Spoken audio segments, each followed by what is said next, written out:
La Catedral de Ciudad Rodrigo está dedicada a Nuestra Señora Santa María y es el monumento más representativo de Ciudad Rodrigo. Su construcción, que data del siglo XII, fue mandada construir por el rey Fernando II de León, teniendo como primer arquitecto al zamorano Benito Sánchez. De estilo tardorrománico o románico de transición al gótico, 3 son las puertas que dan acceso a su interior: la Puerta de las Cadenas, el Pórtico del Perdón y la Puerta del Enlosado o de Amayuelas. La Puerta de las Cadenas se utiliza como acceso principal al templo. Recibe este nombre por las cadenas que en su día la protegieron. En esta puerta pueden verse la mezcla de los estilos gótico y románico, compuesta por un arco de medio punto y 3 arquivoltas. Sobre la puerta descansa un pantócrato románico flanqueado por San Juan, San Pedro, San Pablo y Santiago, esculturas realizadas hacia el 1200. Más arriba encontramos una serie de esculturas góticas talladas en torno al 1230, identificadas como algunos personajes del Antiguo Testamento y otras personalidades. De izquierda a derecha son Abraham, Isaías, la reina Teresa, el rey Alfonso IX, Ezequiel, Moisés, Mequisedec, Balán, David, Elías, San Juan Bautista y Jeremías. A la derecha de la puerta encontramos una escultura de la Virgen de transición entre el románico y el gótico, y si miramos a la izquierda encontramos la Capilla del Pilar, el lugar donde estuvo ubicada la primitiva torre de campanas que quedó en muy malas condiciones debido al terremoto de Lisboa. Posteriormente, el arquitecto Manuel de Larra y Churriguera proyectó la nueva capilla en el siglo XVIII. Más allá, encontramos una pequeña puerta recuperada en el año 2006, denominado Postigo del Alba, acceso perteneciente a la primera campaña constructiva de la catedral. Si observamos la parte alta del edificio, justo encima de la citada Puerta de las Cadenas, nos encontramos con un rosetón dislocado o desplazado hacia la derecha, construido así para salvaguardar la centralidad interior. Por otro lado, el interior de la catedral está iluminado por grandes ventanales tardorrománicos en las naves laterales y góticos unos metros por encima de estos para la nave central. En el último tramo de la catedral hubo una torre de defensa en la que se observa una ventana sencilla, sin decoración y con saeteras. Fue en este lugar donde se hicieron fuertes los comuneros y, como represalia, la torre fue desmochada. El Pórtico del Perdón es la puerta principal del templo y una de las más bellas de toda España. Es de estilo gótico y data del siglo XIII. Representa la coronación de la Virgen. Las jambas se encuentran superpuestas y divididas en 2 cuerpos, el primero con columnas con capiteles y el segundo con el apostolado. Sobre estos descansan las arquivoltas decoradas con representaciones de la vida de Jesús y de la Virgen. El vano de la puerta está adornado por 2 arcos gemelos divididos por un parteluz decorado con la imagen de la Virgen y el Niño. El Pórtico del Perdón se encuentra incluido en la neoclásica Torre de Campanas de Juan de Sagarbinaga, que se construyó al perder el terremoto de Lisboa, la primitiva torre ubicada en la actual Capilla del Pilar. La torre quedó marcada por los impactos sufridos durante la Guerra de la Independencia. La Puerta del Enlosado o de Amayuelas se encuentra situada en la fachada norte del crucero. Como la Puerta de las Cadenas, está resguardada por un arco de medio punto de estilo gótico del siglo XIII. Destaca un arco pentalobulado de influencia claramente oriental y 3 arquivoltas. Se completa la fachada con un arco ciego engalanado en sus dovelas con 11 cabezas humanas. Esta puerta, claramente asimétrica, se acentúa por la apertura de un gran rosetón del siglo XIV, que descansa bajo un arco conopial. Si miramos a la derecha, podemos observar el muro de cierre de la crujía del claustro, rematada en una balaustrada de estilo gótico. En este muro destaca la Puerta del Esviaje, abierta en 1540, de gran maestría en cuanto al corte de cantería se refiere y de autoría de García de la Puente.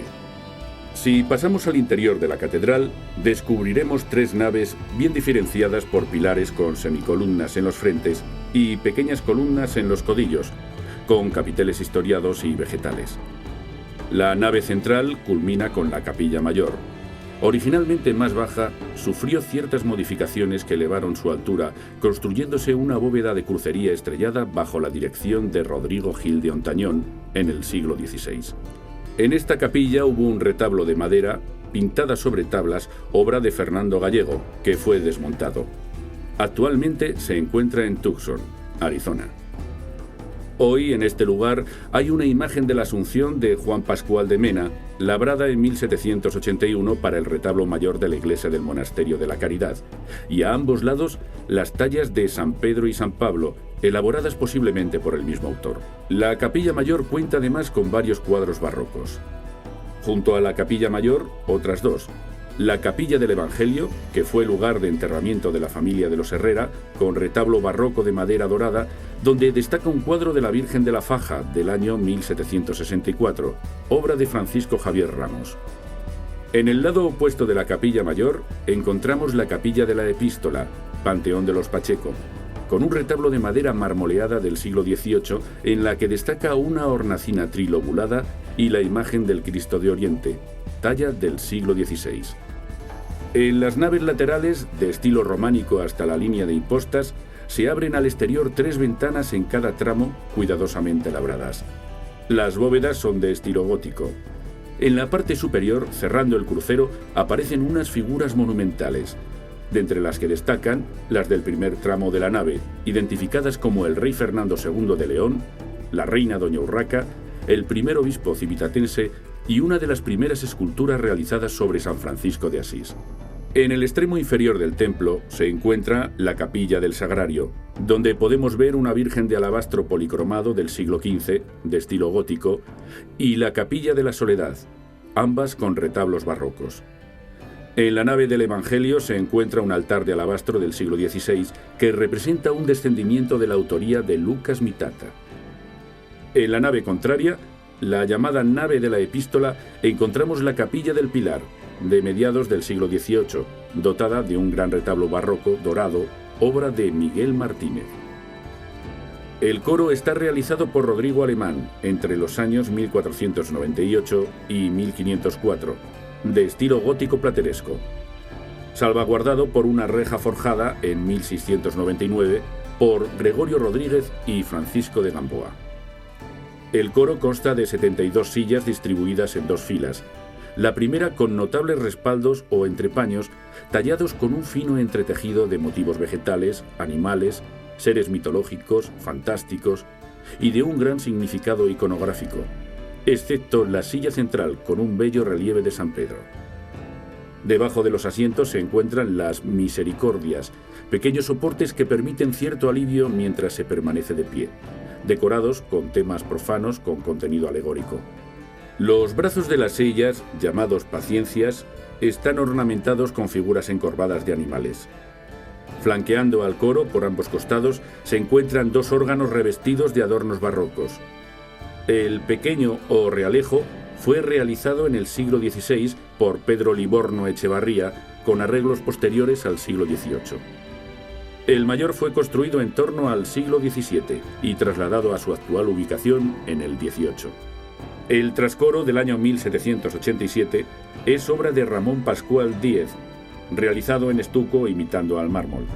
La Inmaculada que preside la hornacina central es de Alfonso Giraldo Vergaz, del año 1788. Al claustro se accede mediante una sencilla puerta adyacente a la nave del Evangelio. Está comprendido por 2 zonas claramente diferenciadas. En la planta se dibuja un cuadrado casi perfecto. Presenta 5 ventanales en cada uno de los lados, con ventanas biforias y triforias. En el claustro pueden verse la mezcla de estilos gótico y románico, siendo la parte alta de las ventanas y bóvedas de estilo gótico. Con una cuidada decoración de los capiteles con simbología e iconografía propias de la época y cuya temática es la lucha entre el bien y el mal. En una de las galerías del claustro recibió sepultura el primer arquitecto, don Benito Sánchez. Resalta de ese hermoso claustro la puerta plateresca del siglo XVI, obra de Pedro Güemes. Las 2 crujías restantes, construidas por el citado Pedro Güemes entre los años 1526 y 1539, no desentonan del resto de la construcción. Las galerías imitan a la de poniente, que es la más antigua, rasgando los arcos apuntados divididos por 2 o 3 columnas. Actualmente, en el claustro y salas aledañas se encuentra el Museo Diocesano.